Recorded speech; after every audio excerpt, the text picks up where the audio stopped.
Welcome to the Spiritual Almanac for Tuesday, January 5th, 2021.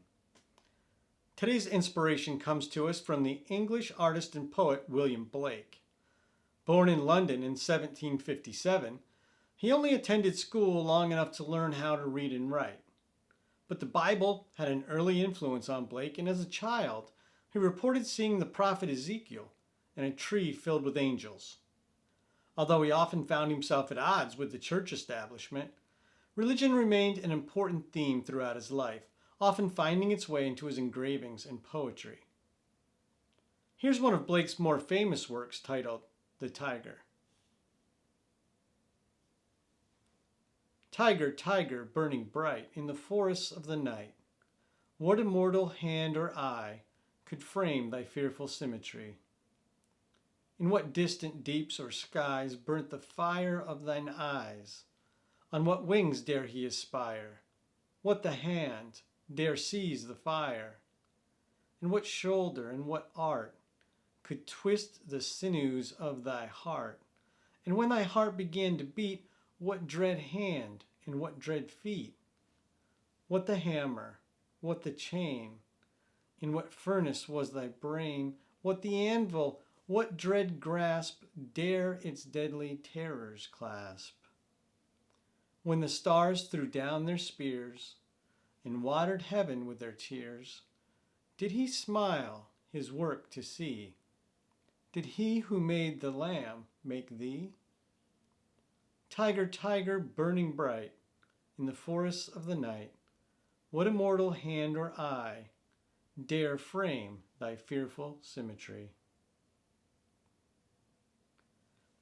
Blake is pointing out the contradiction between the vengeful and violent God of the Old Testament and the gentle and merciful one described in the New Testament.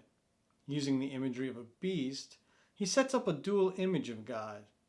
When God made the tiger, did he smile his work to see? Did he who made the lamb make thee? It's a contradiction that spiritually minded people have wrestled with for thousands of years, and that's the point. Both uncertainty and faith play a role in the spiritual life, and making progress means embracing mystery. Here's some more inspiration for you today. On this day in 1914, Henry Ford rolled out an 8-hour workday in his factories. The idea for an 8-hour workday wasn't new.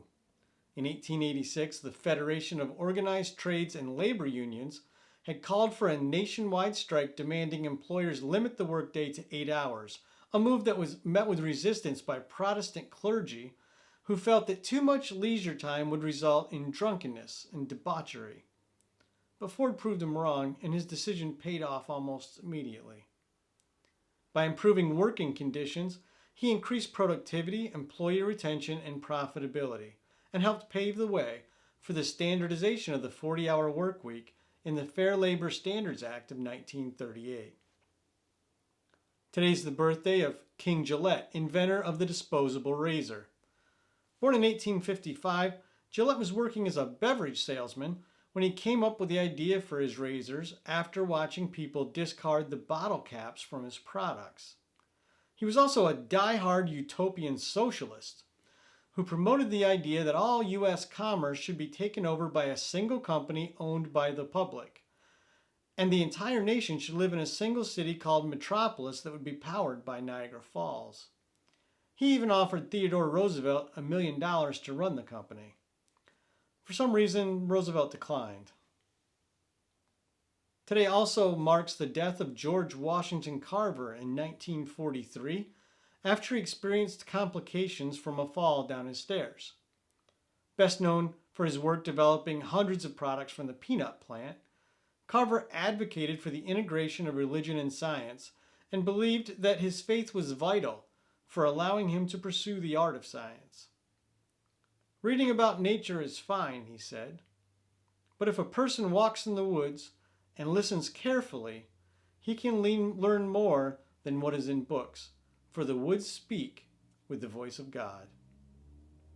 That's today's Spiritual Almanac. Thanks for listening. If you liked what you heard today and you're listening to the audio version of today's episode, We'd sure appreciate it if you subscribed and gave our podcast a good rating. If you're watching this on YouTube, we'd love it if you subscribed and hit like. A Spiritual Almanac is a production of Granola Soul. You can find a text version of today's episode and William Blake's poem, The Tyger, at our website, granolasoul.com. Be kind, take good care, and we'll see you soon.